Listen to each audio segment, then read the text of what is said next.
আসসালামু আলাইকুম। রেস্টুরেন্টের মতো স্টেক রামেন এখন বাসায় তৈরি করতে পারবেন খুবই কম খরচে, অল্প কিছু উপকরণে। চলুন দেখে আসি এটা কিভাবে তৈরি করতে হয়। এই জন্য চুলায় একটা ফ্রাই প্যান বসিয়ে এর মধ্যে আমি বাটারটা দিয়ে গরম করে নিব। বাটারটা মেল্ট হয়ে গেলে এর মধ্যে আমি দিয়ে দিব কিছু রসুন কুচি আর সামান্য পরিমাণে আদা কুচি। এটাকে আমি একটু ব্রাউন করে ভেজে নিব।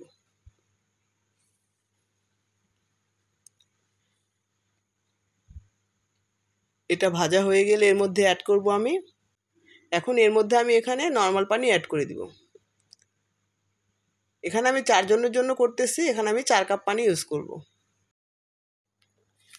এখন আমরা পানিটাকে গরম হওয়ার জন্য কিছুক্ষণ অপেক্ষা করব। পানিটা গরম হয়ে আসলে এখন আমরা এখানে আমি 4 জনের জন্য 2টা চিকেন স্টক ইউজ করতেছি। এখন চিকেন স্টকগুলো দিয়ে আমি সুন্দর করে নেড়েচেড়ে মিশিয়ে বয়েল হওয়া পর্যন্ত এটাকে একটু অপেক্ষা করব।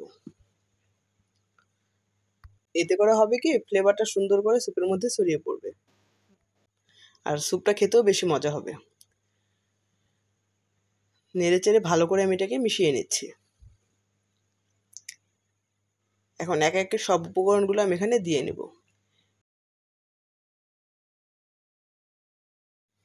এখন এখানে আমি 1 টেবিল স্পুন দিয়ে নিব ফিশ সস। ফিশ সসটা দিয়েও আমি একটু নেড়েচেড়ে মিশিয়ে নিব। এখন আমি এখানে সয়া সসটা ইউজ করব। এখানে আমি লাইট সয়া সসটা ইউজ করতেছি, এই জন্য আমি 2 টেবিল চামচ দিয়ে নিচ্ছি। আপনারা যদি ডার্ক সয়া সসটা ইউজ করেন তাহলে 1 চামচ দিলেই চলবে। এখন সয়া সসটা দেওয়া হয়ে গেলে আমি সুন্দর করে এটাকে নেড়েচেড়ে একটু মিশিয়ে নেব।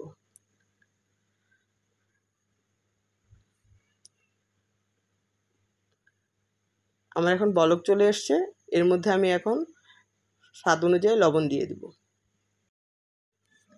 এখন আমি স্বাদ অনুযায়ী এখানে একটু হাফ চা চামচ চিনি দিয়ে দিব এবং 1 চা চামচ পরিমাণ লেবুর রস।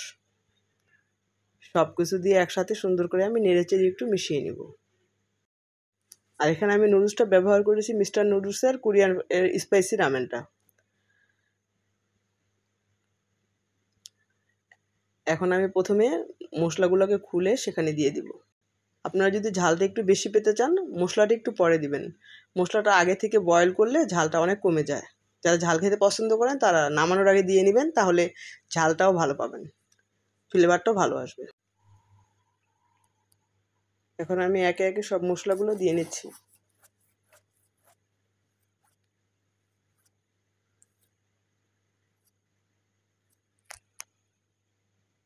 আর সামান্য পরিমাণে চিলি ফ্লেক্স এখানে আমি ইউজ করেছি।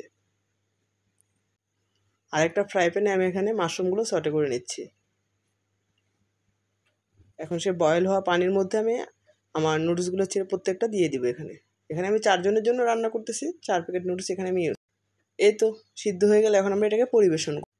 স্টেকের রেসিপিটা যদি কেউ প্রয়োজন হয় তাহলে আমাকে আলাদা কমেন্ট করে জানাবেন, আমি আলাদাভাবে রেসিপিটা আপনাদেরকে শেয়ার করব।